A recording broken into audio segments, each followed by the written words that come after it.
Network. We've got network problem here. So I'm trying to log onto another device. Network is playing games today.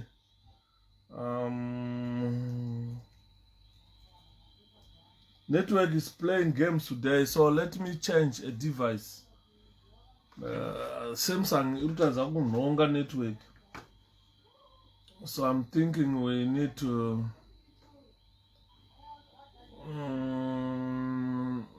use. Sorry guys, we are having a problem in the network, so I'm logging onto another device. Let's see what we can get here.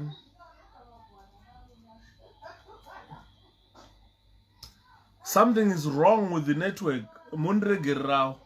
Forgive me. Network is playing games. So we are going to use a different device. We want to see what's gonna happen here. Nai girls, hello, Clint.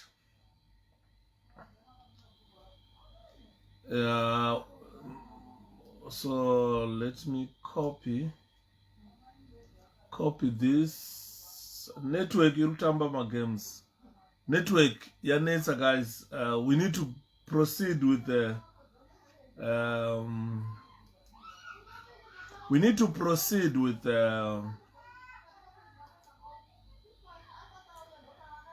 our schedule, but the network. China. Or else let me proceed here, as we have got stabilizer.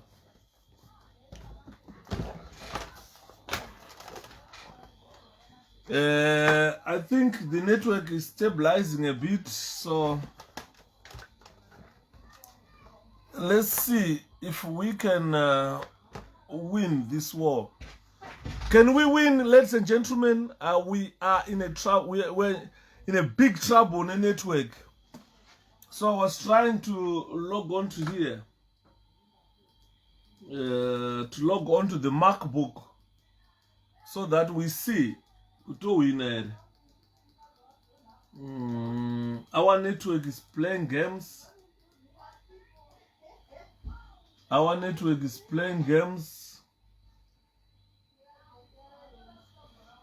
Bam bam bam bam bam bam bam bam bam. Avachada tinovarangarira zuva ranhasi. Baba zviito zvenyu hazvina kufadza moyo yedu.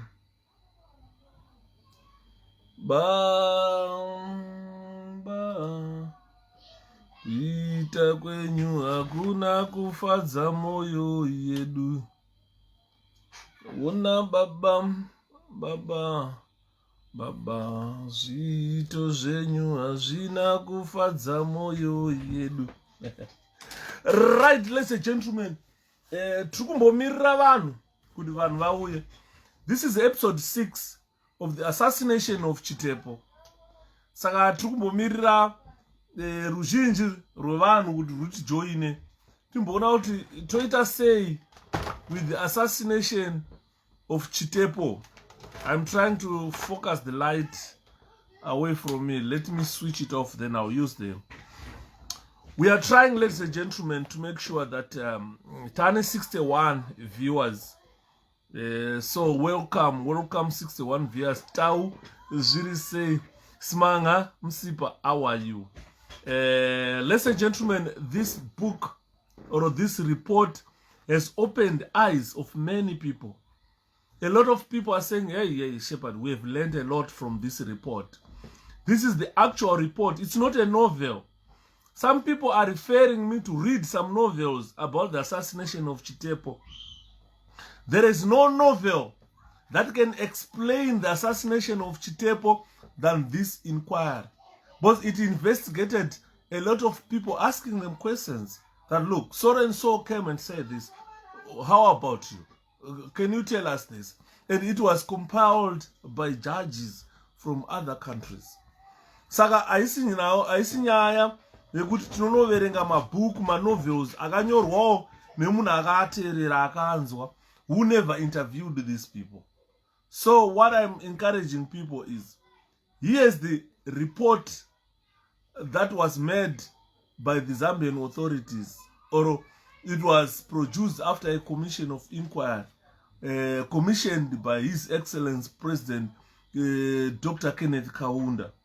So yesterday we were discussing the actual killing of Chitepo, and we all understand that a bomb was made. It was an improvised device which exploded at Chitepo's house, and this bomb was handed to Sadat, or I think Sadat, by Rex Nongo, and this bomb was handed over to Chimurenga. Chimurenga took that bomb to Chimurenga took the bomb to Tongo Garas, to Chitepo's house, and Chimurenga was the one who went underneath the vehicle and planted the bomb. It was about 1.6 kgs of TNT. That it was 1.6 kgs of TNT that formed a crater, which was about 35 centimeters wide and 20 centimeters deep. Chitepo's vehicle received extreme damages. It was damaged beyond repair, and the vehicle, I understand, is still kept in Zimbabwe in the museum for those who want to really understand or who want to have a view at this vehicle. We heard Victoria Chitepo said when they were looking for clothes to put on a corpse, she found that there was a letter written by Chitepo when he was in Malawi to say, Vicky, these people, they want to kill me.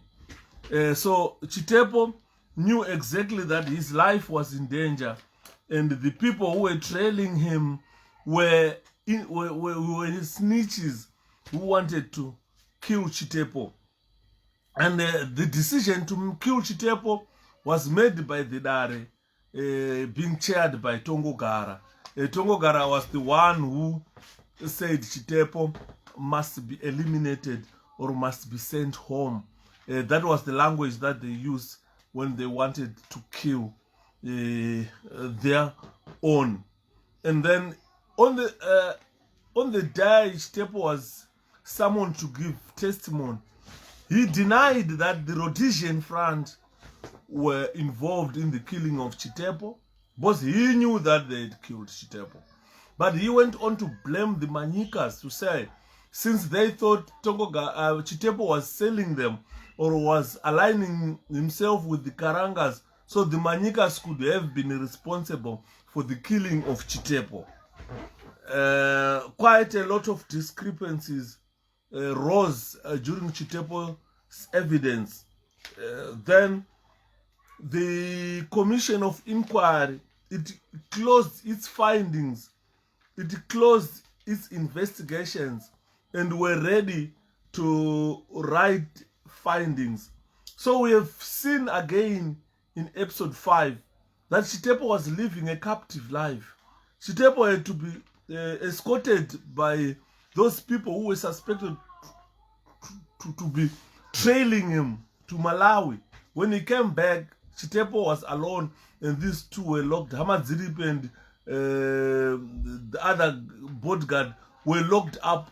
Chitepo were locked up in Malawi. But we understand Chitepo was not a bodyguard to Chitepo. Chitepo was under the guard Shamiso, Dovi, and Sadat. So we don't understand how Hamadziripi and Chitepo ended up escorting Chitepo to Malawi. and they were armed, and these guys wanted to kill Chitepo. And the Malawi authorities, they even told Chitepo that you are lucky to be alive, man, because these guys had a sinister plot against your life. So this is when Chitepo went back to Malawi, to Zambia. When he got to Lusaka, Hamadziripo was no longer there, Chigowe was not there.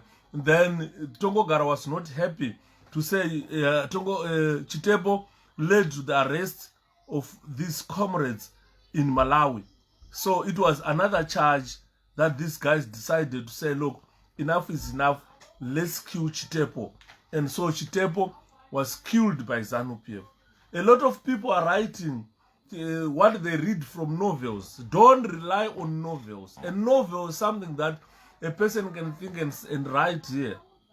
But don't rely on novels. This is an authentic report. Mom's mwanakomana wangu, how are you? Mom, I'm okay. Ni matambudziko asekuru mtemaka. It's so pathetic, guys. I lost sekuru wangu. Vari kupera kufa. Sekuru wangu mtema is passed on. Ndo vakuru vatoti kana tikaenda kumusha tunosvika tunoenda kuna sekuruka kunoti vana sekuru makadini. But it's very unfortunate that sekuru vakuru vari kurwara vari kokaroi. Sekuru vadiki vati regai ndonoona mukoma vari kurwara vachisvika vachibva vashaya ivo mukoma vari kurwara vasara vapenyu. So it happens in life. Madzisekuru angu iwaya. I'm so sorry, guys, kutaura nyayo because so Chitepo ndo paakazofa Chitepo. It was early in the morning around 8 o'clock. Bombo raiswa nana Chimurenga. Kusen around 8 o'clock Chitepo paakarivhesa motikari yake, bombo rakabva rabhesta, rakabva raputika. Putika wakaita bombo. Hanzi Chitepo rakamukanda back seat. This other guy akakandwa kumadziro kumotikari uku. And the motikari was ripped beyond repair. There were damages to Chitepo's vehicle that were the investigating officers vaitaura. I'm going to repeat the damages to Chitepo's vehicle. In the investigating officer Ainzi Mwenda, who outlined the damage to Chitepo's car, and I've put that car on Facebook for people to see the damage that was outlined in this report. So the right front wheel, front drum, axle, steering rod, and the rod connecting the steering box with the wheel drum, they were damaged. The steering rod had pop marks on the right side facing the right wheel fender. The front axle had some pop marks on the side facing the explosion. Moms. So it's so pathetic. Mine no wangu kusenda messages, guys. Vana baba wedu vapera. Sorry moms, tochema tese. Masekuru wangu aenda yafarira. Vekwa mtema. Ndoko kumusha kwandaitaura kwa mtema kuchipingo kuti kana ndasvika mubhuku rana sekuru tirazaya isusu. Saka vapera kufa ana sekuru wangu. Kumwe tomboti kukura but marudzi avo varipo vakuru anditi maona. So ladies and gentlemen, the boot cover, it was ripped off and had pop marks in the right upper part next to the refueling point above the right fender. The fuel tank was punctured immediately below the refuel tube. The ventilator panel had pop-ups on the right side immediately above the right fender. The right wheel fender was completely destroyed. The roof was ripped off. The front part of the driver's seat was depressed. So it means the bomb was too heavy. And it ripped the car's roof, the engine, everything. Parara. nebomb iroro. As far as I understand, according to the detectives who investigated the incident, they suspected that about 1,600 kilograms or grams, 1,600 grams of TNT was used, or 1.6 kgs of explosives was used to kill Chitepo. Vaitoda kumuraya because that is too much. That is too much. So today we are proceeding with the episode 6. Could be the last episode of this book, because we want to know what were the findings of the commission. What did they find? What was the outcome of this commission of inquiry? So events and circumstances of Chitepo's death, the findings of the commission. So I'm not going to wait for people today. Vanhu vanozoenda kuYouTube kunonzwa kana kuzoenda kuzoteerera panapa. So let me continue because I've got loads of things to do today. It's very unfortunate. So in our first term of reference, we were required to inquire into the events and circumstances leading to the death of the late Herbert Chitepo on the 18th of March 1975. From the evidence, it is clear that there existed a state of bitter struggle and conflict in ZANU, particularly in its executive, the 𝗘𝗣𝗜𝗦𝗢𝗘, especially after the introduction of biennial review conference at which members of 𝗘𝗣𝗦 were re-elected.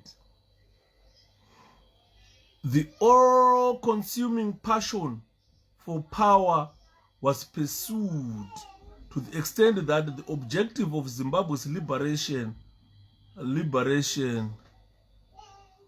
was submerged beneath the weight of personal and tribal ambitions. The commission found abundant evidence of tribal and regional manifestation in ZANU, both in the military high command and the 𝗘𝗣𝗦 itself. It is clear from the evidence and other material facts at the disposal of the commission that Chitepo was regarded as an obstacle or a stumbling block in the pathway to the individual and collective ambitions of the Karanga elements to the 𝗘𝗣𝗦. The permanent removal of Chitepo from the scene by death was an obvious sequel to the intense and persistent struggle for power and deep-rooted fears that prevailed within the party, particularly in the 𝗘𝗣𝗦. The commission found that there was a division between the military and the political leadership within ZANU, which led to a crisis of confidence. In their secret bid for ultimate power and control of ZANU, the military high command wanted the leadership of the party to be militarized. Some people were asking me, where was Mugabe? Where was this? ZANU was operating at two fronts, one on military front and one on political front. So the others were doing the politics of ZANU, whilst the others were doing the military party of ZANU. People must understand this. Some were doing the political part of ZANU. This is where Chitepo was mostly based, the political party. He was the chairman of the party. And the Tongogaras and the likes, these were the military party of the party. So these guys, they thought if they eliminate Chitepo by death, then they will militarize the political party as well. So this was the fight to say, let's eliminate a stumbling block and we militarize the party. As you see today, ZANU-PF is a militarized party. It's not a civilian party. I think now people understand the operations of ZANU. So the commission has found that adequate grounds existed to support the grievances and contentions of the fighting cadres in the front. No attempt was made by the military high command or the Dare to ameliorate the hard conditions to which the cadres were subjected. The members of Dare never visited the war zone. Ladies and gentlemen, mark this point. I am saying mark this point. It's a very important point in the history of the struggle for Zimbabwe. The members of Dare never visited the war zone and appear not to have taken any real interest in the warfare of the cadres against spies and other enemy agents in the ranks of the fighting forces. The commission, I need to mark this point because I need to come back to this point again. Let me put a mark. The commission found further that there was a lack of integrity and honesty among the ZANU leadership. The commission found that after the abortive Nari rebellion, and particularly after the Chifombo trials over which he presided, Chitepo became a suspect and was virtually a captive in the hands of his colleagues in Dare.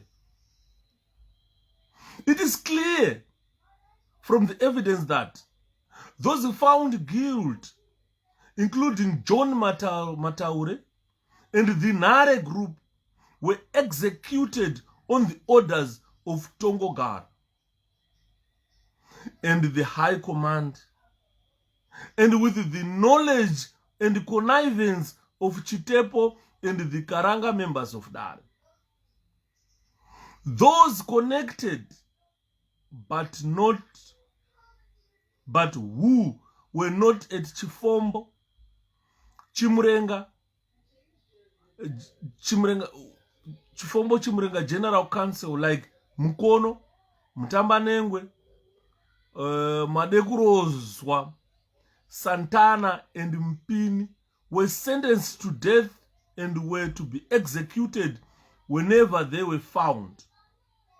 Most of these were Manyikas like Chitepo and were very close to him.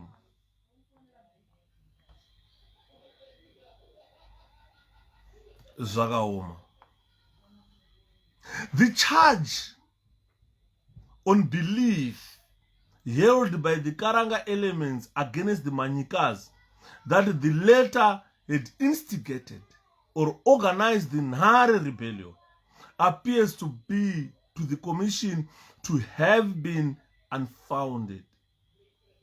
There was no tenable evidence before the commission that the Manyika masterminded the mutiny as the Karangas maintained, beyond trifling accidents that could be immediately dismissed for want of substance. At worst, the Manyika merely understood the grievances of the Nari group and sympathized with the young man. They preferred a reconciliation rather than a confrontation with the kidnappers. ZANU lacked a well-institutionalized machinery for regulating and controlling its affairs. This resulted in irregular and criminal acts by the Dare and the High Command. It also accounted for much confusion in the party, bordering on a state of anarchy. Much as it was expedient to offer a wider scope to the Zimbabwe nationalists in their militant struggle for independence with minimum interference in the domestic or internal affairs of the party organization, the necessary prerequisites or ensuring that the freedom fighters prosecute the aims and conduct themselves in Zambia within the boundaries or bounds of appropriate and legality was not strictly observed by the government, by the Zambian authorities. Can I reread this? It's very important. I need to reread this paragraph. It's very important. I want you to understand that the Zambian authorities did not do much to save Chitepo, did not do much to save all these executions. These criminals were killing people, and they got away with killings. Otherwise, those Onashigowe and the likes, they were supposed to have been hanged in Zambia. Let me reread this paragraph. Very important finding. It says, much as it was expedient to offer a wide scope to the Zimbabwe nationalists in the militant struggle for independence with the minimum interference in the domestic or internal affairs of the party organization, the necessary prerequisites of ensuring that the freedom fighters prosecute their aims and conduct themselves in Zambia within the bounds of propriety and legality was not strictly observed by the Zambian authorities. They did not observe that. They let criminals kill people, burying people in shallow graves. So the Zambian authorities let down those people who were killed. The latitude allowed by the host country far exceeded these lines. And it is apparent that the government of Zambia did not keep a watchful eye on all the activities of the liberation movements operating within their territory. The government assumed that liberation movements had their own intra-party machinery for disciplinary and orientation purposes. ZANU, for instance, was regarded as a sort of sovereign government in exile. Hence the non-interference in the conduct of its internal affairs. In the matter of the security of Zimbabwe, in the matter of the security of Zimbabwe nationals in the political activity of freeing their country, the Zambian government could be said to have done all that could possibly be done in the circumstances. Sufficient security measures were taken wherever there were freedom fighters, including the Liberation Center itself, the headquarters of all liberation movements in Lusaka. The commission found that it was impossible for a frontline or host country to protect every full-time freedom fight. It was very impossible. The only real protection that a man in the liberation struggle enjoys is the unity and understanding among his own colleagues.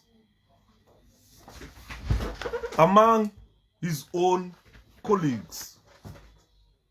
The Zambia government relied and acted on the assurance of ZANU and of Chitepo in particular, and took it for granted that nothing untoward was done to the guild, nor was any form of illegality perpetrated.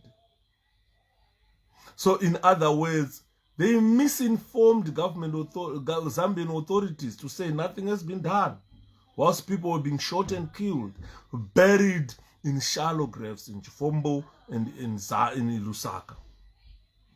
In fact, this turned out not to have been the case. For example, after handing over Nari and his colleagues to ZANU on this understanding, instead of adopting the proper disciplinary measures as expected, ZANU summarily condemned them and put them to death.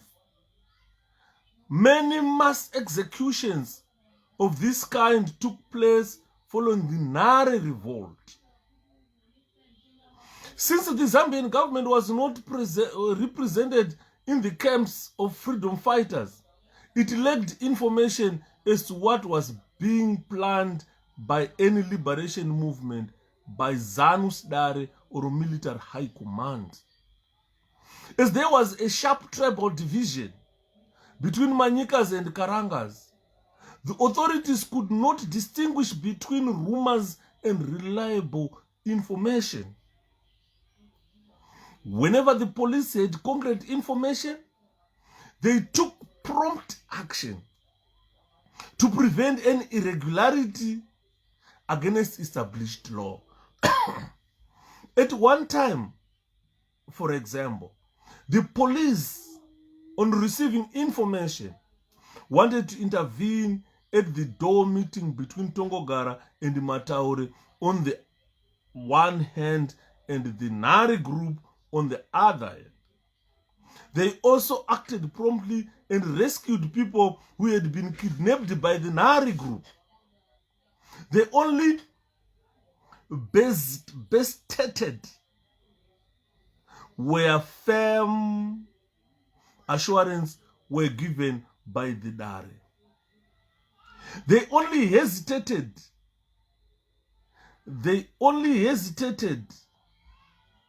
where firm assurance were given by the Nari that nothing untoward or irregular would take place. No acts of violence were permitted by the Zambian authorities, and strict surveillance was kept on the illicit use, possession, and display of firearms by the freedom fighters. Beyond this, the freedom fighters were left to manage and direct their own affairs in the conduct of this struggle. Facts of the surrounding Chitepo's death. These are the findings that were laid down by the commission. Facts of the surrounding Chitepo's death. Facts of and surrounding Chitepo's death. In our second term of reference, we were required to establish the facts of and surrounding Chitepo's death. The facts of and surrounding Chitepo's death were very clear to the commission. The conduct of the members of Dare before and after Chitepo's death is summarized below, in particular revealing: 1. They had put Chitepo in a virtual custody of the cadres who were suspicious of the hostile to him, but who were loyal to the Karanga members of Dare. 2. They never left Chitepo alone. They had to arrange for some of them to travel with him even to Malawi. And whenever he visited the State House in Lusaka, he was usually accompanied. In other words, Chitepo was now a captive. The members of Dare and the High Command were very indignant when Chitepo returned to Lusaka, leaving his two colleagues, Hamadziripe and Shigowe, in the custody of the Malawi authorities. Also, the fact that Chitepo sometimes had meetings with the Zambian officials unaccompanied, coupled with the rumors of imminent arrest of ex-ZANU leaders, ultimately led members of Dare and the High Command to plan his assassination. Members of Dare,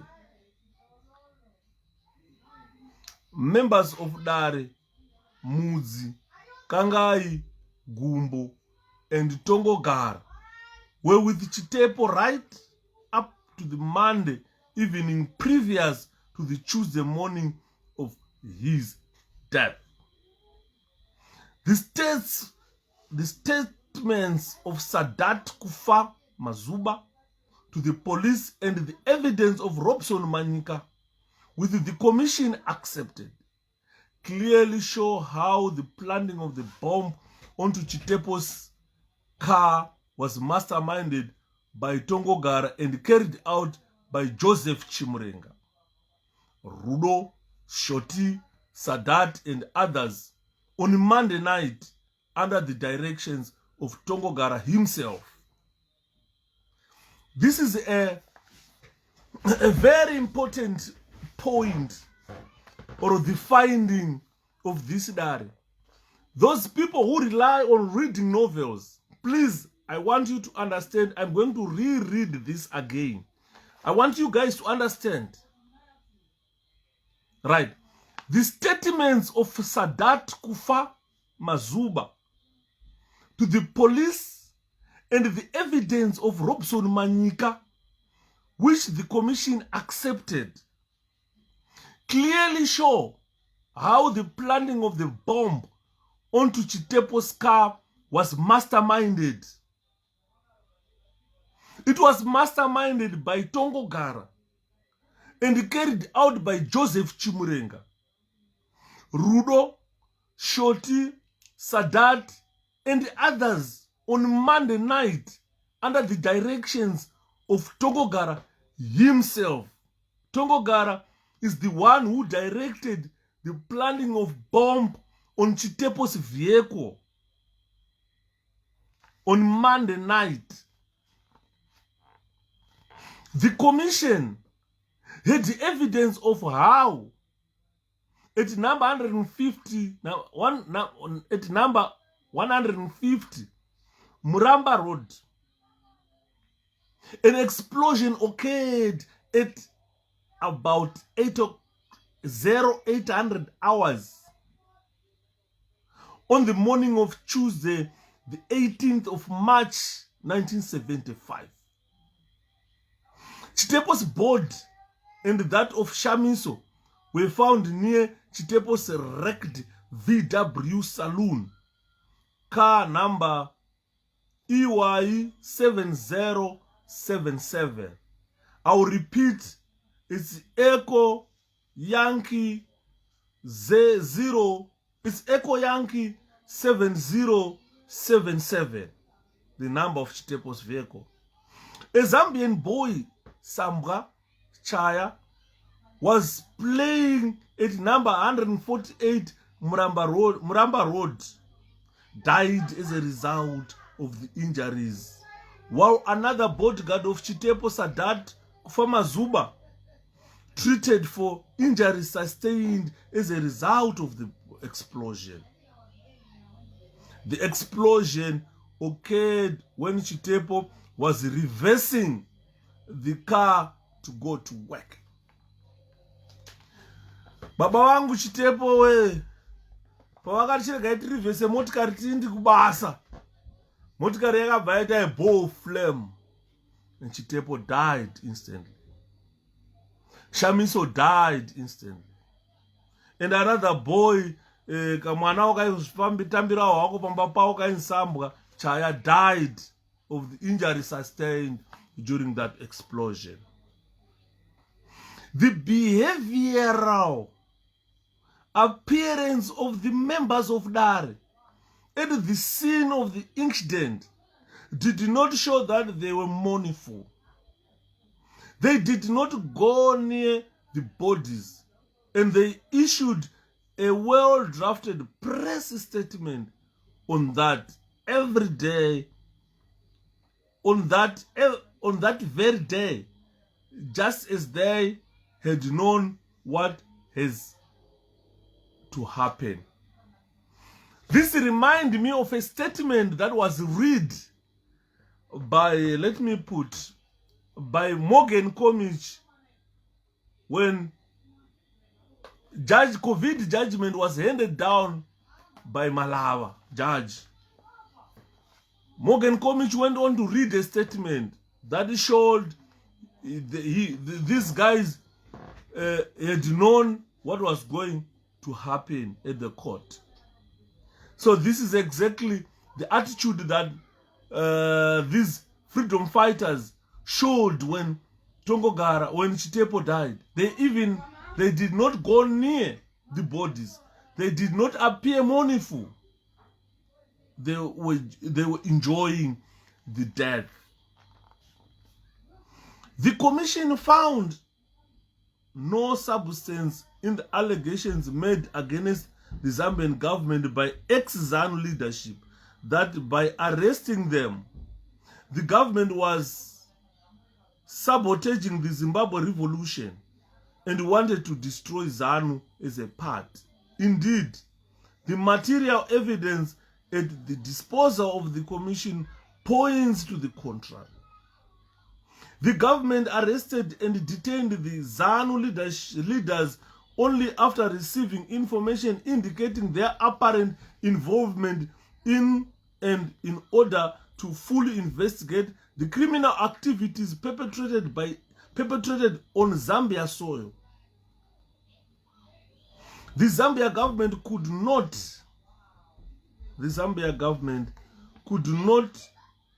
even if they had wanted to, turn a blind eye to the murder of such a prominent person as Chitepo, committed in broad daylight. Committed in broad daylight in a crowded area, residential area. Committed in, I have to put this down. I want to use this later on. Committed in broad daylight in a crowded residential area. Dad, I'm back. Do you like my hat? Residential area. Yeah. So, ladies and gentlemen, there was no way the Zambian authorities could have ignored what was happening. ZANU was killing people in a broad daylight, bombing people in crowded areas where even children died. So, close my door. Bye-bye. Close my door, man. Sorry, guys. So, any possible involvement of racists or imperialists in Chitepo's death, we want to see their findings. In our third term of reference, we required to investigate and establish whether any racist or imperialist agents or counter-revolutionaries or saboteurs were directly involved for Chitepo's death. From the evidence added before the commission, none of the possibilities listed above could have been directly responsible for Chitepo's death, and so all of them could be completely ruled out. Ian Smith was ruled out to have killed Chitepo. So those people relying on novels, stop it. Hey, sorry guys, I need to close this door. Sorry guys, forgive me. I had to close that door because of noise coming in here. So rule out involvement of the white people in the killing of Chitepo. The way Chitepo was killed was such that racist imperialists or their agents could not have done it, unless, of course, it was suggested that those responsible for the crime had been in the pay of a racist or imperialist regime. This could itself be far-fetched in this particular case.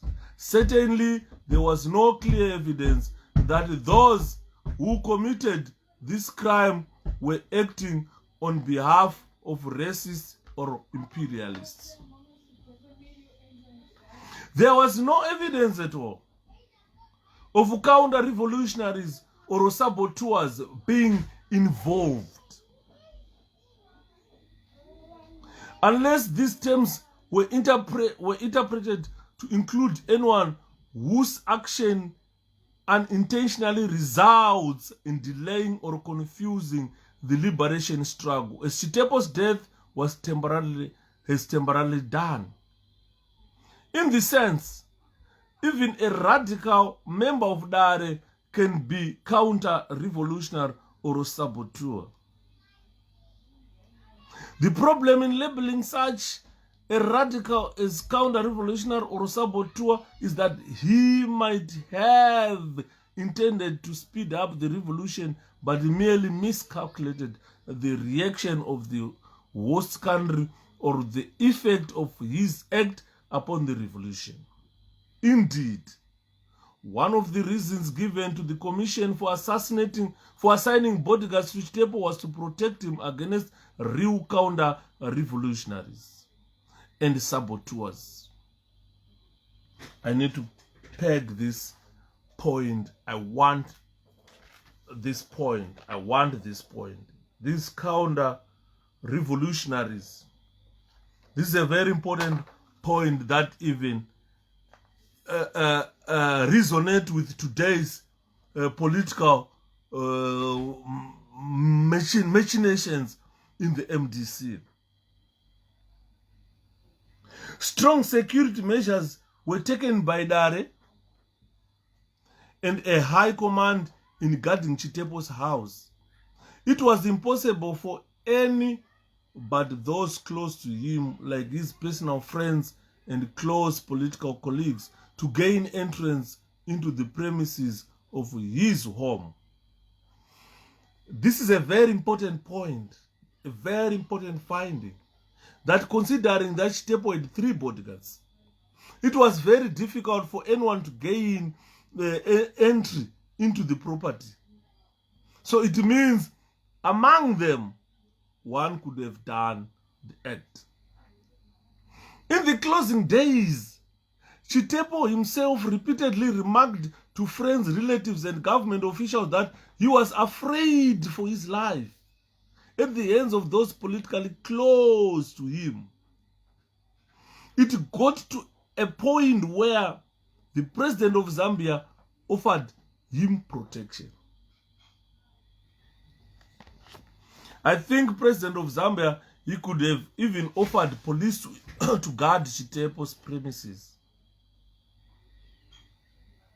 The Malawi authorities told him that he was lucky to be alive in the company of Amadziripi and Chigowe, who had accompanied him as his bodyguards to Malawi. In Blantyre, Chigowe wrote a list of people to be executed, among whom was Chitepo himself. The commission is therefore satisfied that Chitepo's violent death was not caused by any racist or imperialist agents, counter-revolutionaries or saboteurs. Almost all the witnesses whose evidence carried substance discounted this possibility. They had no difficult in coming to the conclusion that the crime could only have been committed by a person in the Dare and the military high command. These had the means, the motive, and the opportunity to carry out the crime. Identity and the motive of assailants.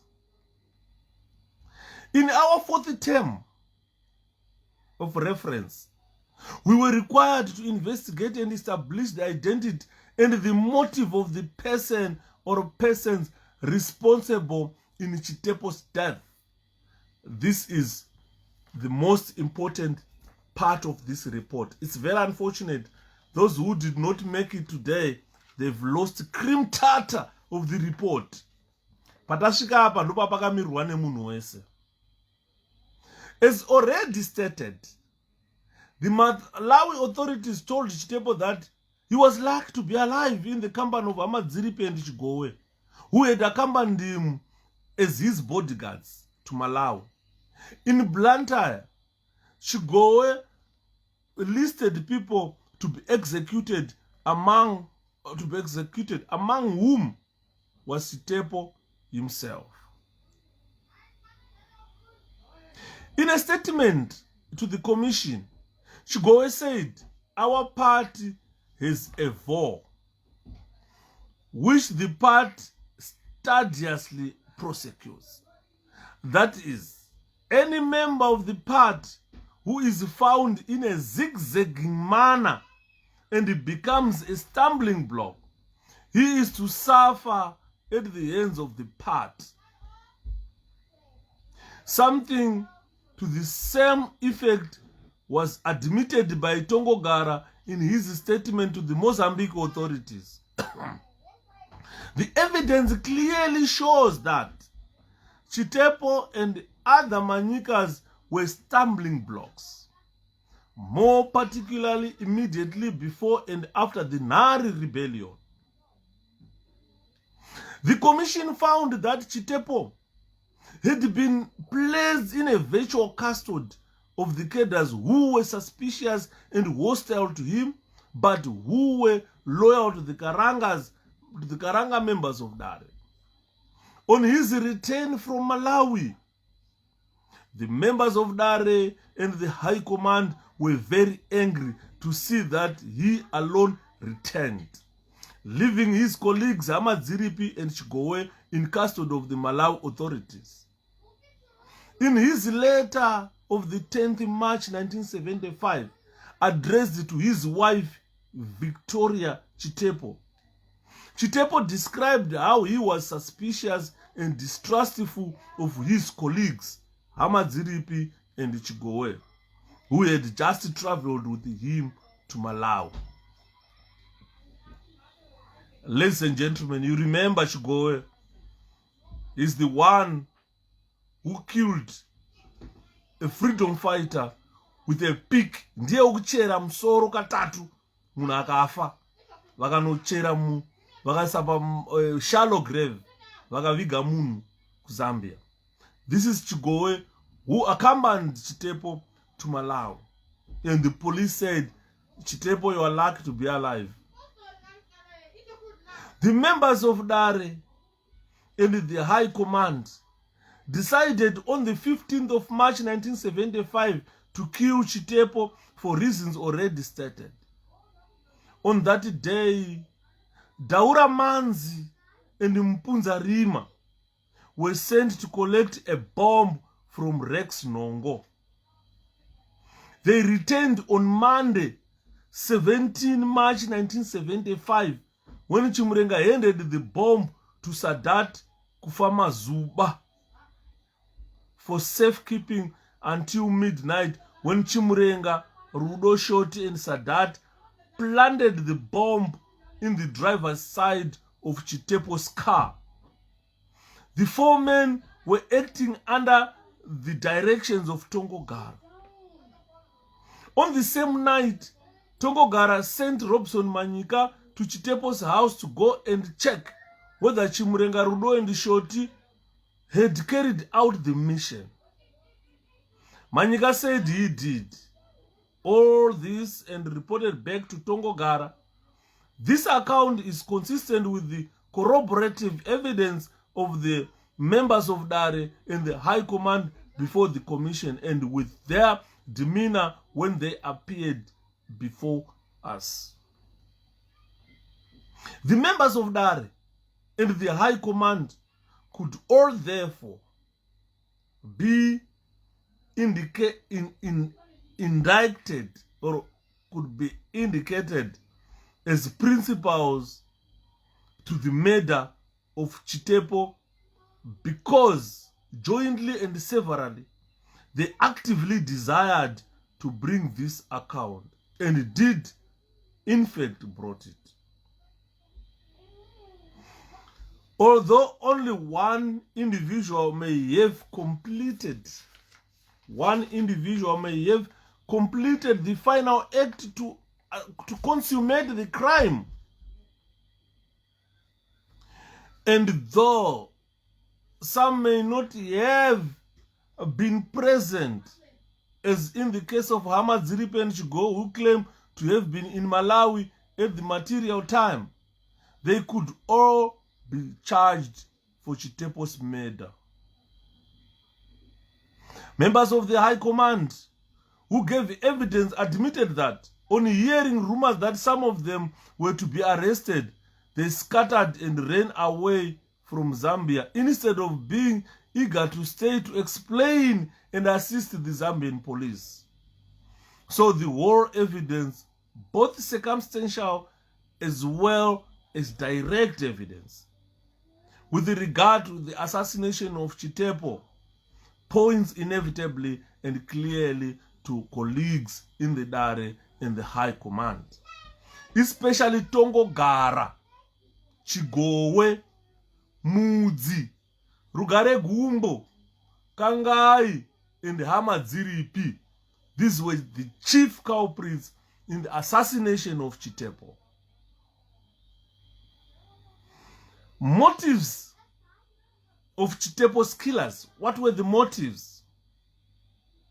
The 𝗘𝗣𝗜 rebellion and the subsequent violent kidnapping were erroneously regarded by the Karanga as having been masterminded by Manyika leaders in 𝗘𝗑𝗜. The people who were kidnapped in Lusaka were Karangas and their close associates. Hence the Karanga backlash against the 𝗘𝗑𝗜 group and their Manyika sympathizers. Henry 𝗘𝗣𝗜𝗦𝗢𝗘, in his evidence before the commission, hit the nail on the head when he indicated that the motive for the assassination of Chitepo was revenge. Ladies and gentlemen, Chitepo was assassinated as a revenge to the 𝗘𝗑𝗜 rebellion. The mutual suspicion and hatred among the tribal groups was a cause of strain and stress for Chitepo and could very well have given rise to his remark that he did not wish to sacrifice his life or the part. After the mass executions of the 𝗘𝗑𝗜 group, as well as the close associates of Chitepo, like John Mataure and Edgar Madekurozwa. Madekurozwa ndo vakacherwa nepiki naChigowe 3 times musoro achibva afa, and they buried him by shallow grave. There was a fear that if Chitepo was left at large, he would quite possibly divulge the criminal activities committed by the ex-ZANU executive. It was feared that he would incriminate or cast grave suspicion on his former colleagues by implicating them in the atrocities that indeed came to light after his death. Their fear was strengthened by the fact that they were moving into the ANC and were to be subjected to the discipline of the board and not Zanus Dare, in which they wielded power. This was not to be left to chance, and the only way to prevent it was to permanently silence Chitepo. The act of forcibly assigning bodyguards to him, to be with him whenever he went, and to be present at any discussions he held with people, abundantly testifies to his assassination. Moreover, members of Dare and the military high command stood to gain from the rich harvest of a liberated Zimbabwe. They would hopefully occupy high posts in the black government because they had been the Zimbabwe government in exile. They would also rightly claim to have fought and emancipated Zimbabwe from white domination and made the country independent. Therefore, they would be entitled to the highest offices in the first government of Zimbabwe. There was evidence before the commission that Tongo had openly remarked that he saw no reason why he should not be the first president in an independent Zimbabwe through the barrel of the gun. Ladies and gentlemen, this comes to a point where people were asking why Tongo was assassinated before he got to Zimbabwe, when Zimbabwe got independence. Here's your clear answer. One, Tongo was a Karanga, was in charge of the killings of the Manyikas, and he is the man who was behind the assassination of Chitepo. After Chitepo was assassinated, Tongo made it clear or made it known that, I'm going to read again this point. There was evidence before the commission that Josiah Magama Tongo had openly remarked that he saw no reason why he should not be the first president in an independent Zimbabwe through the barrel of the gun. So it means when Tongo was coming to Zimbabwe, he had intentions to become the first president of the country. And Mugabe wanted to be the first president of the country. And Opamuchinguri was a Manyika. Connect the dots and come to a conclusion why Tongo did not see Zimbabwe. Why a killer did not see Zimbabwe. So what I'm saying is, Opamuchinguri, if she killed Tongo heads off to Opamuchinguri, because she saved a lot of lives. Imagine if Tongo had become the first president of Zimbabwe, with the amount of blood that was dripping in Tongo hands.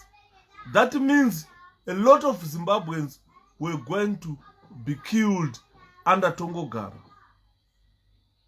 So it was like a blessing in disguise to say, look, Tongo did not see Zimbabwe.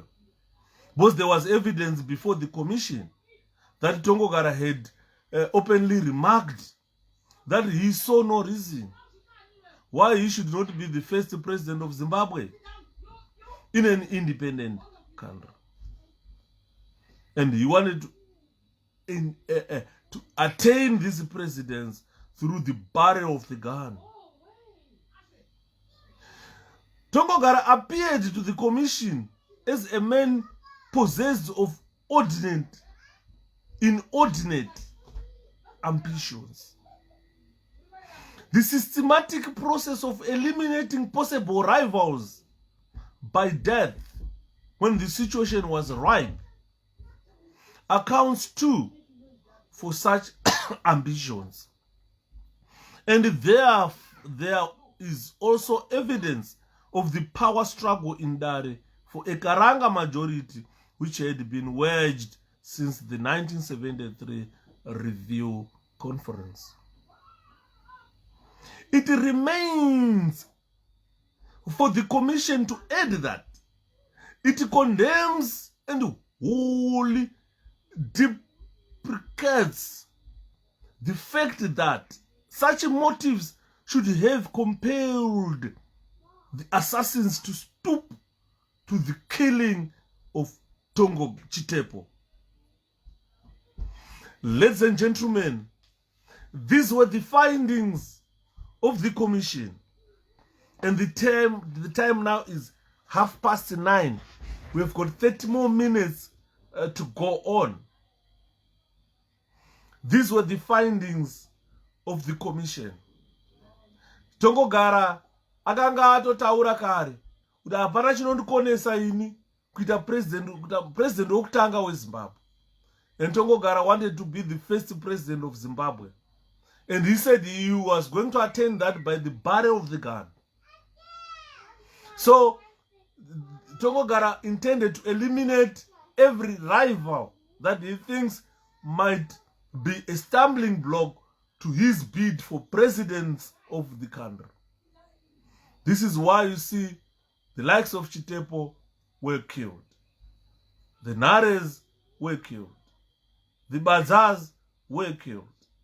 And they were killed on the instigation of Tongogara.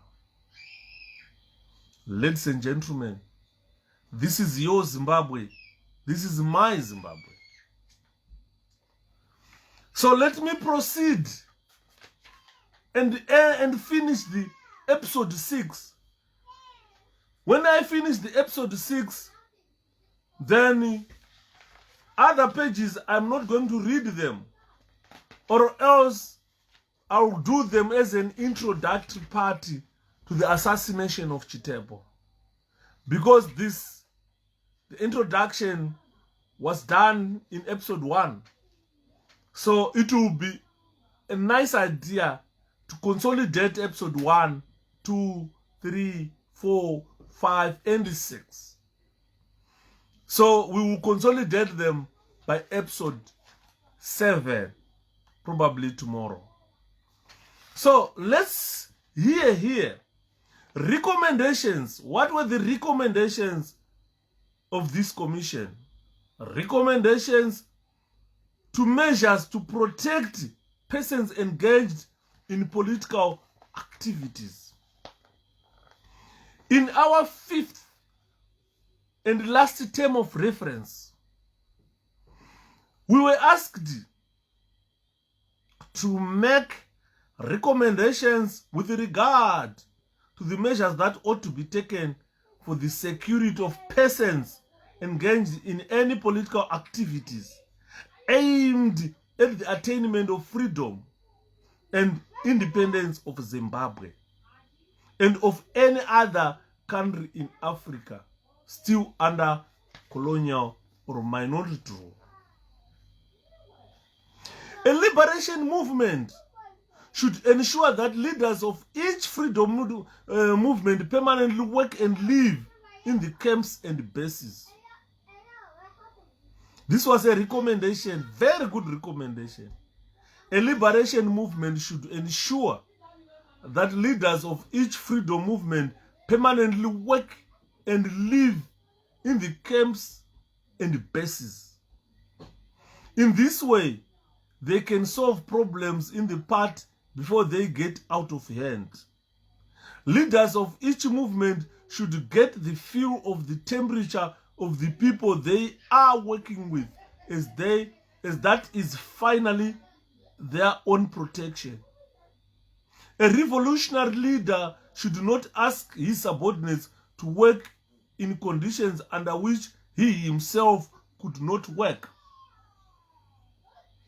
I like this recommendation. A revolutionary leader should not ask his subordinates to work in conditions under which he himself could not work. I still remember previously that even Tongogara refused to go to war and said, my life is in danger. He did not want to go to war.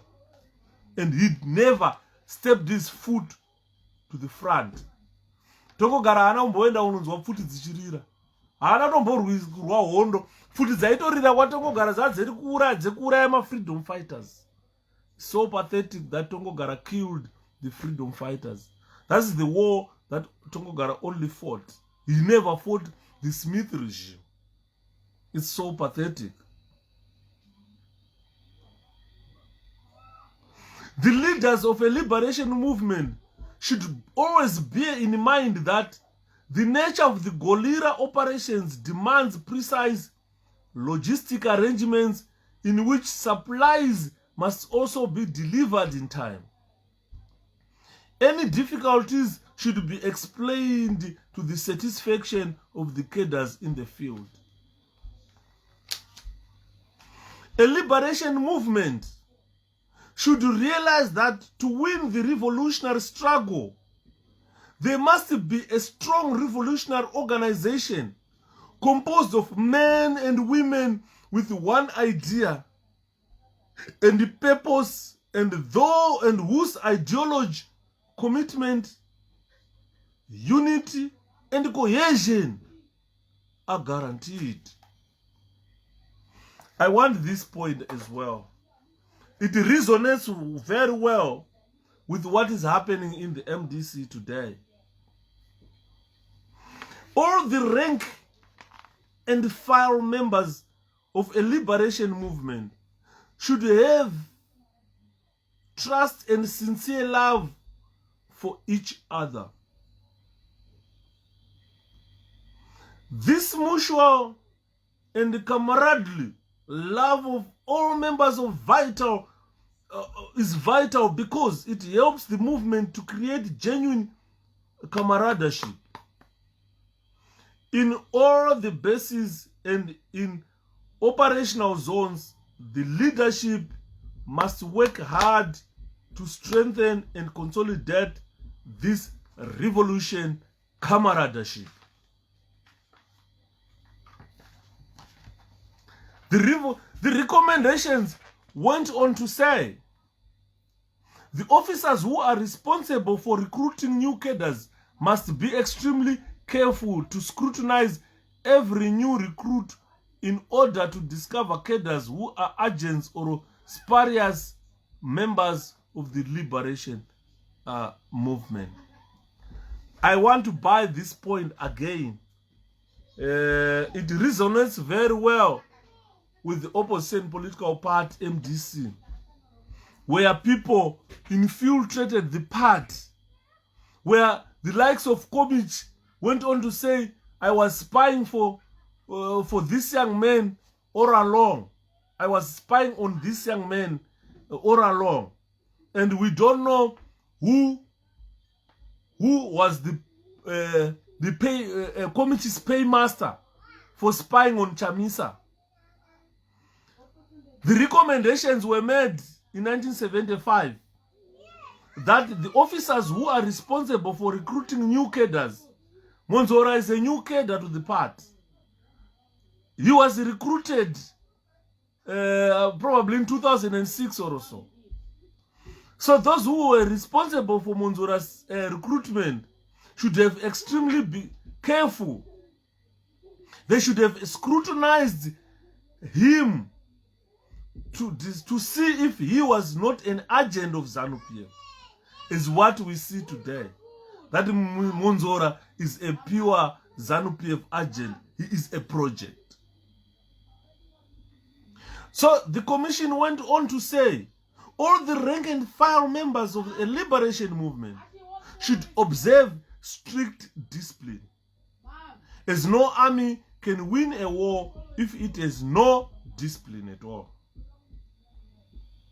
In every liberation movement, there should be a well-established structure and an institutionalized machinery for the settlement of intra-party disputes and references of opinion or ideologies within the movement.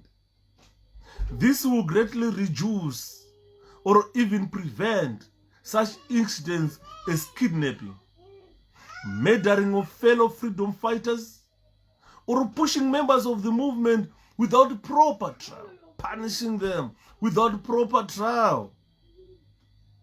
It is important to intensify the ideology and the political education among the members of the liberation movement.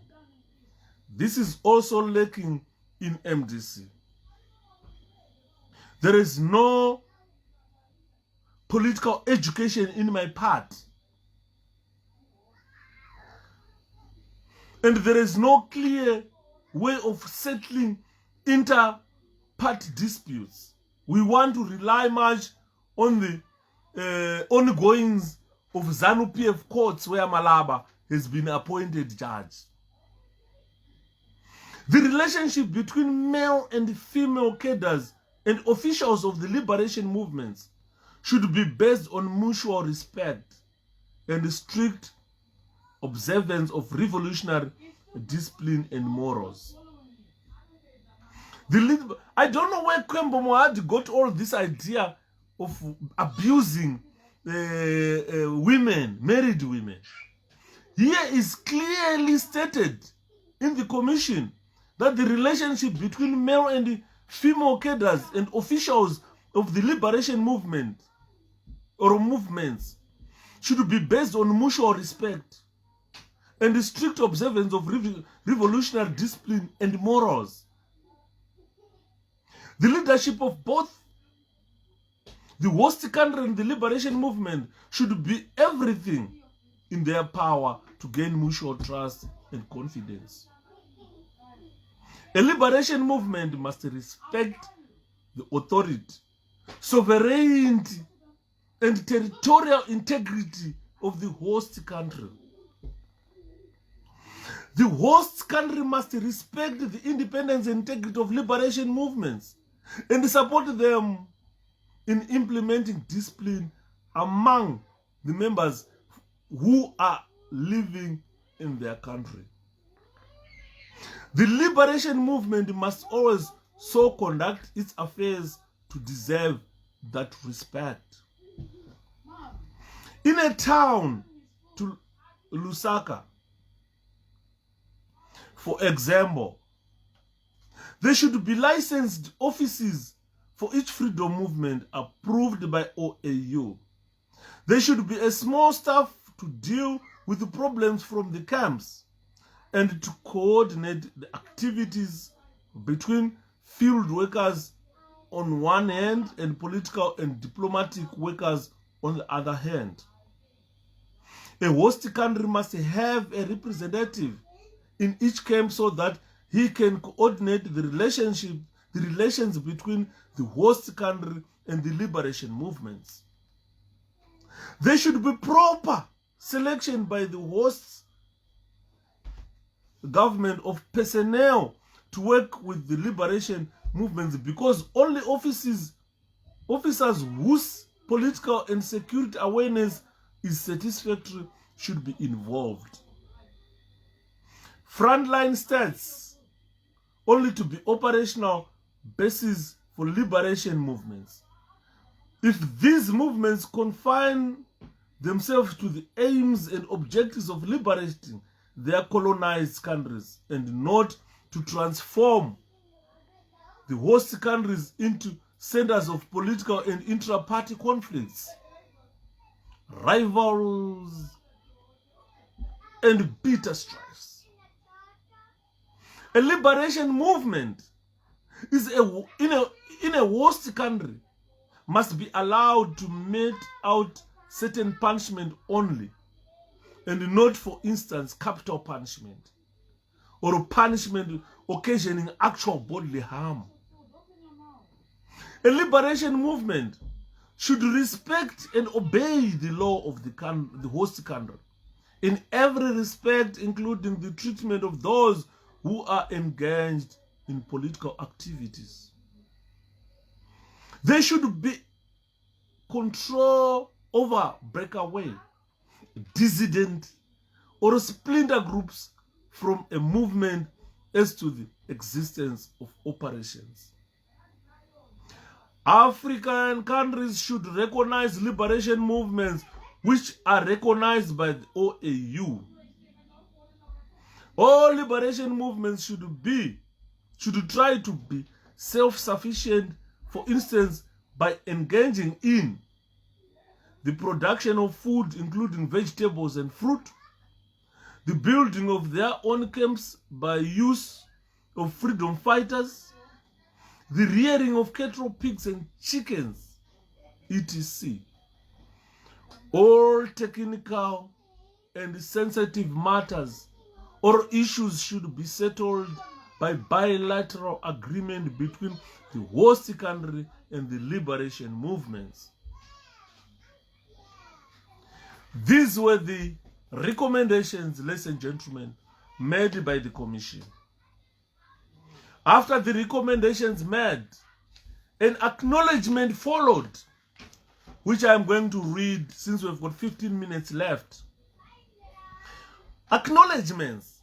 First of all, we would like to express our special thanks to the Secretary of the Commission, Mr. Pfumaindini, for all his energy and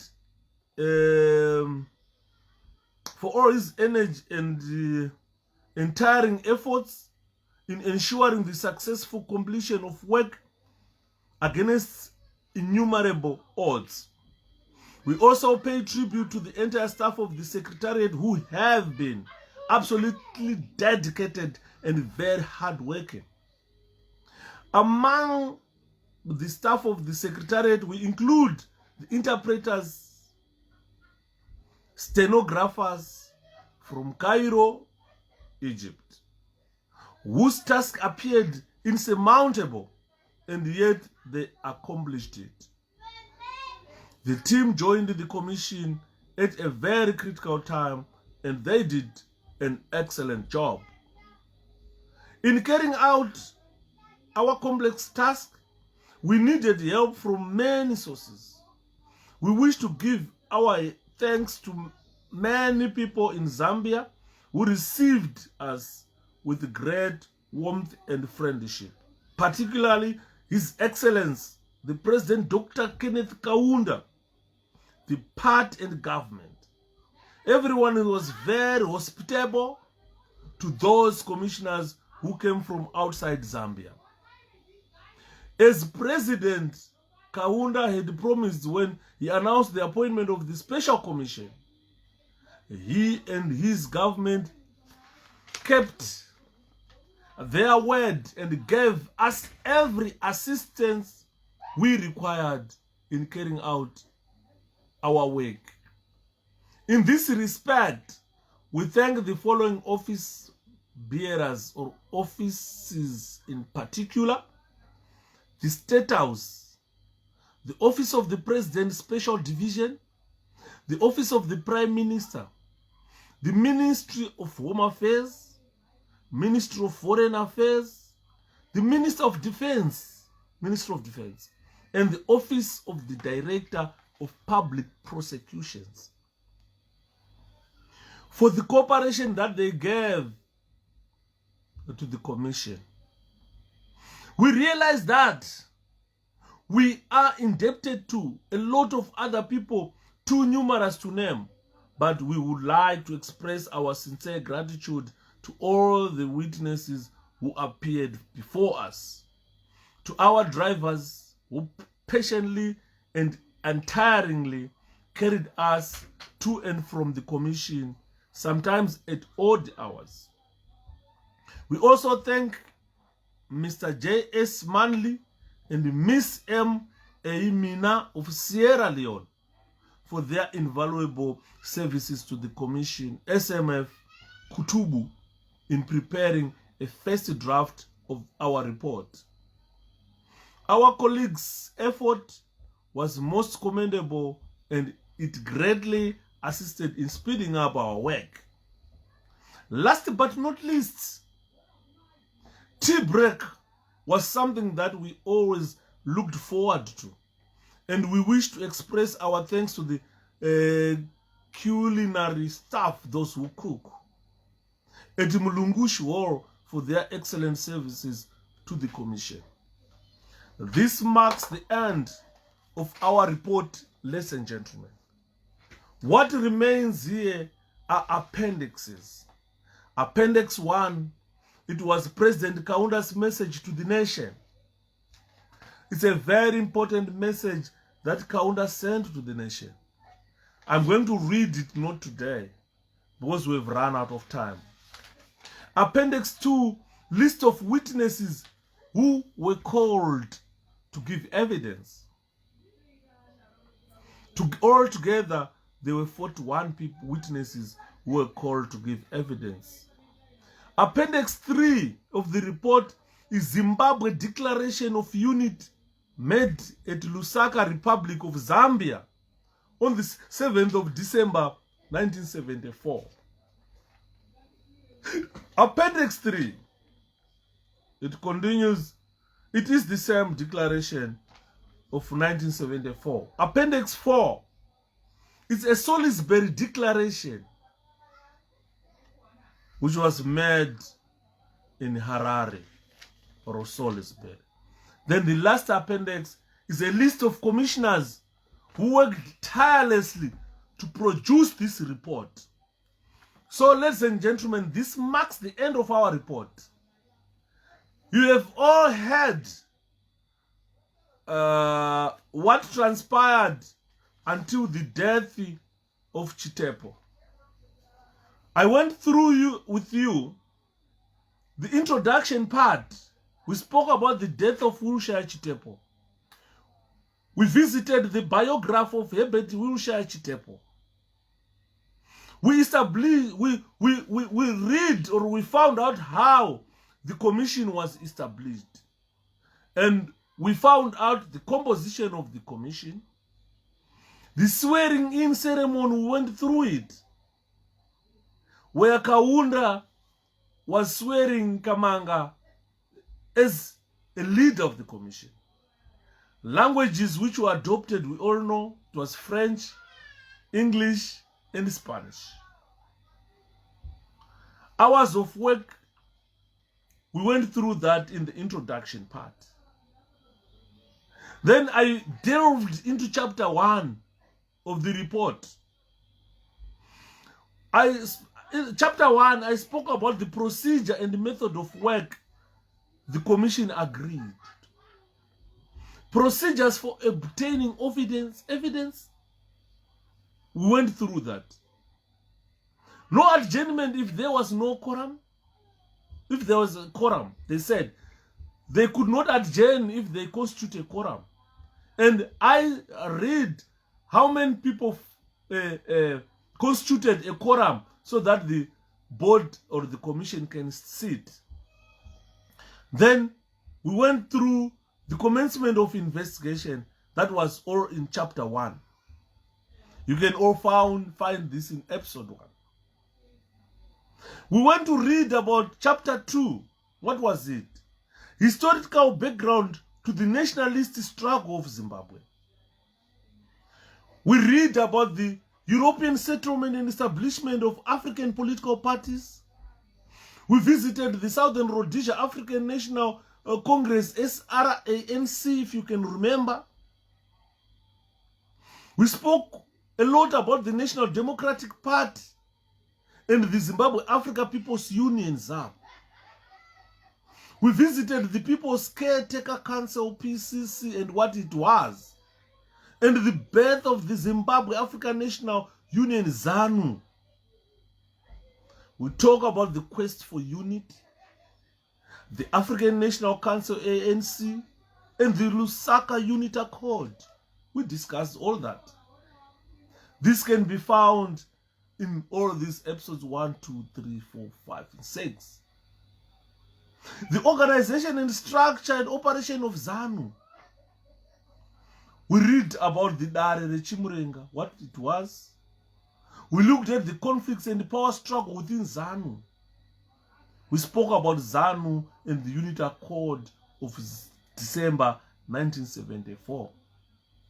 Ladies and gentlemen, we spoke in chapter 4 about the Nari rebellion, causes of the rebellion. Nari group in march to Lusaka, and the arrest of the Nari group. We went on to chapter 5 and looked at the aftermath of the Nari rebellion, recapture of Chifombo by High Command, the Chimurenga General Council at Chifombo, the kidnapping of Madekuroja and his killing. You remember that Madekuroja akacherwa nepiki na Chigowe. You remember that. Still remember that. You can't forget those atrocities committed by ZANU. Composition of Dar and High Command before and after the rebellion. We visited that. Went to chapter 6 and talk about Chitepo as a captive, his visit to Malawi, the type of bodyguards that Chitepo was given to guard him. Then we went straight yesterday and talk about the death of Chitepo. When Chitepo died, Bishop Abe Utendeka Mzoreo was in Lusaka. And I took you through the planting of the bomb. And I took you through Chitepo when he was killed and how he was killed in a bomb blast. Then we went on to discuss about the aftermath of Chitepo's death, the burial, his burial, ex-ZANU leaders on the run. We spoke about it. Tongogara startling revelations in Mozambique and the arrest of ex-ZANU members. Chapter 9, the findings of the commission, which is the basis or the footing of this episode 6.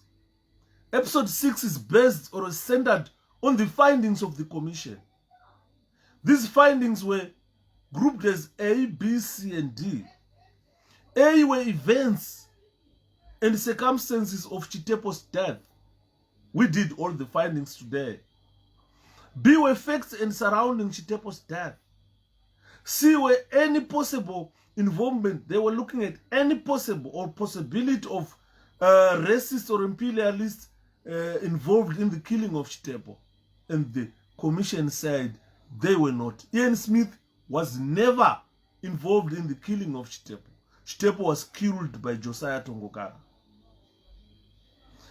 D, identity and the motive of the assassins. You remember we just spoke about it. That Tongogara, he wanted to eliminate anyone who was going to be a stumbling block to his bid to become the first president of Zimbabwe. And Tongogara suspected that Chitepo was behind the Nare rebellion. So there are a lot of elements which were identified as motives of the assassination. We closed by chapter 10. Chapter 10, it is the acknowledgement that I've just read, ladies and gentlemen. The commission acknowledged people who worked hard to produce this report. This is the report, a genuine report that was published and handed over to Kenneth Kaunda. And this report, even in Zambia, was never circulated. This report in Zimbabwe, they don't want to hear about this report, because this is where the truth of the liberation struggle has been stated. So this report probably is a banned report in Zimbabwe. If you go to government printers, you won't find this report. So we are lucky, ladies and gentlemen, that someone saw it worth, so it fit, to say the people of Zimbabwe should know the true history of what transpired from 1970, from around 70s anyway. So there was an acknowledgement here. Then Appendix 1 is President Kaunda's message to the nation. Appendix 2 is a list of witnesses who were 41 in number. Appendix 3, Zimbabwe Declaration of Unity made at Lusaka, Republic of Zambia, on the 7th of December 1974. Appendix 4, Salisbury Declaration. Appendix 5, list of commissioners who took part in the Commission of Inquiry. So, ladies and gentlemen, this report or the commission was set up by the government of Zambia under the statutory instrument number 101 of 1975. This is the Inquiries Act, Laws Volume 4,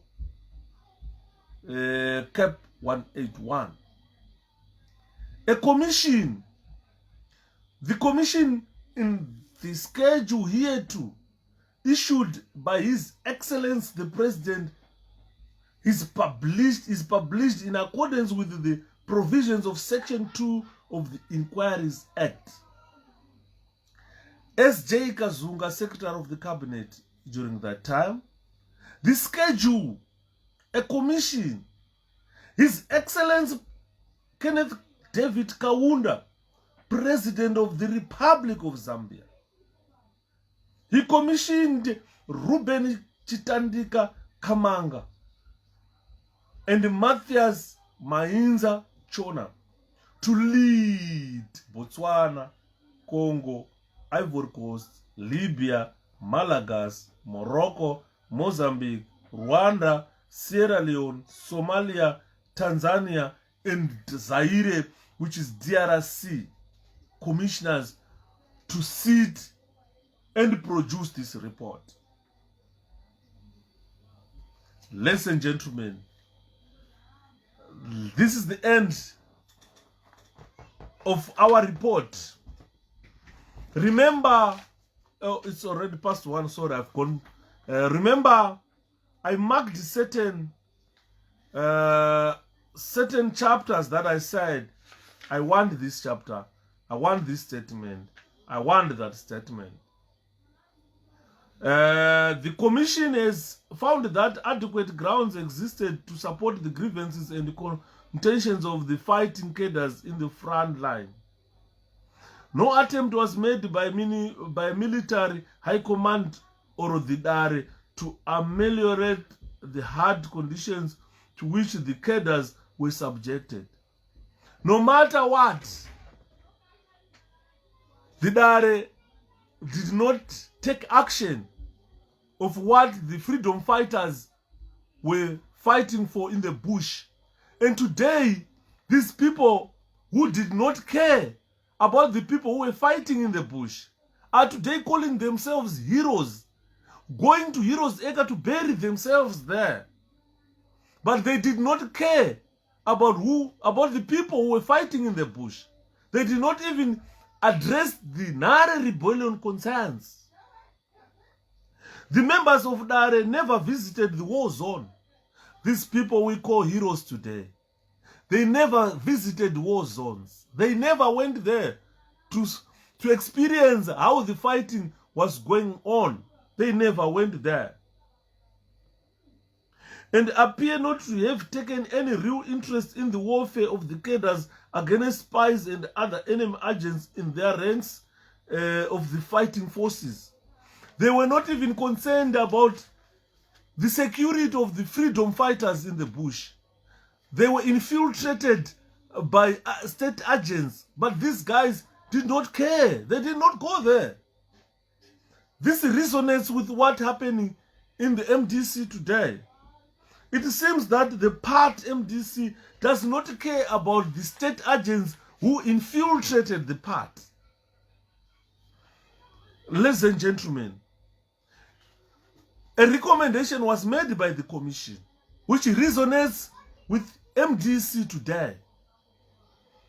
A liberation movement should realize that to win the revolution struggle, there must be a strong revolutionary organization composed of men and women with the idea and the purpose and whose ideological commitment, unity and cohesion are guaranteed. If you look at what we have today, the MDC is heavily infiltrated with the people with different ideas. They don't care. What they just want is to destabilize the smooth functioning of the party so that it won't attain a freedom for the people of Zimbabwe. The officers, it went on to recommend that the officers who are responsible for recruiting new cadres must be extremely careful to scrutinize every new recruit in order to discover cadres who are agents or spurious members of the liberation movement. This resonates well with the MDC as well, ladies and gentlemen, where if you see the ranks and file of the party at the highest levels, it's infiltrated by the likes of Monzora, who are dubious, the likes of Komish, who are dubious. We all heard Komish testifying, confessing that he was spying on Chamisa all along. And the question is, who is your paymaster, Mr. Komish? Who were you spying for? Where were you taking the information to? Because you said by your own stinking mouth that you were spying on Chamisa all along. So people would want to know, who were you spying for? Where were you taking the information to when you were spying for Chamisa? Ladies and gentlemen, this resonates very well with what is happening now. So to me, let me say, I thank you all for enjoying the 6 episodes. Sometimes I couldn't, because I did not pre-read the report, so I was reading it there and there. So I was learning as well, together with you. So my analysis and your analysis probably is the same. So I'm waiting for the questions. We are going to have copies of the report, and then every interested Zimbabwean to know the truth. And we want this report to flood Zimbabwe, so that the people of Zimbabwe would know that the people you call heroes today are not our heroes. These were the people who were killing freedom fighters. Killing innocent people. So this is the whole scenario of the Chitepo killing, and our report ends here. So tomorrow we are going to have an episode to see what Kaunda said, to see what were the declarations and so forth. But the bigger party, we have done it. So to you, I say thank you. Subscribe to YouTube account, because we still have more things to come. I've got a report why ZANU-PF ignored the Ndaus and where are the Ndaus being buried. So we are going to talk about the Ndau people, about the Ndabaningistole, and there are quite a lot of issues coming to my inbox. People want to know. Daura Mans akazofa se akafa 1994. Kuvana Chigowe, they were never seen. They could probably be alive in Zimbabwe, and these people are hiding. They know that they killed a lot of people. The likes of Opam Chinguri, Msawaseke Rawanvaya, Opam Chinguri murdered Tongogara, killed Tongogara, because Opam Chinguri was a Manyika and Tongogara was a Karanga. Tongogara had killed a lot of Manyikas, so Opam Chinguri saw it as a way to revenge the killing of the people of Manyika. And Tongogara died in the hands of Opa. That is not a secret. You guys now know why Tongogara was killed. And Opam Chinguri could probably be a hero to the people of Zimbabwe. Because if he did not kill Tongogara, then people were going to have a problem in our country. Tongogara said he was going to use the barrel of the gun to be the first president of the country. So Opam Chinguri probably managed to save millions of lives. Although the person who sent Opa to assassinate Tongogara went on to kill the Ndebele people in their thousands. So probably ZANU-PF must apologize to the Ndebele people. ZANU-PF, after apologizing, must compensate the Ndebeles. ZANU-PF must apologize must compensate the Ndeveles. ZANU-PF must apologize and compensate the families of people who were named, who were murdered in Chifombo. And I think by now, I must embark, Shepherd Yuda, to embark on a mission to ensure how many people were killed at Chifombo, who were there. Because most Zimbabweans did not see their relatives returning. And their relatives were murdered by Tongogara in Chifombo in Zambia. So, ladies and gentlemen, a lot of people even disappeared when they were going for independence. So they were eliminating one another to make sure that you don't occupy senior government positions. There was a struggle. People were scrambling for positions. People were scrambling to be ministers, to be prime minister, to be this and that. And I did not hear any mention about Sodindo, Canon Banana, or along until the report went down. So, ladies and gentlemen, let me salute you. Enjoy your day. Good night. Stay tuned tomorrow. We'll see what Kaunda said. Thank you very much. Good night.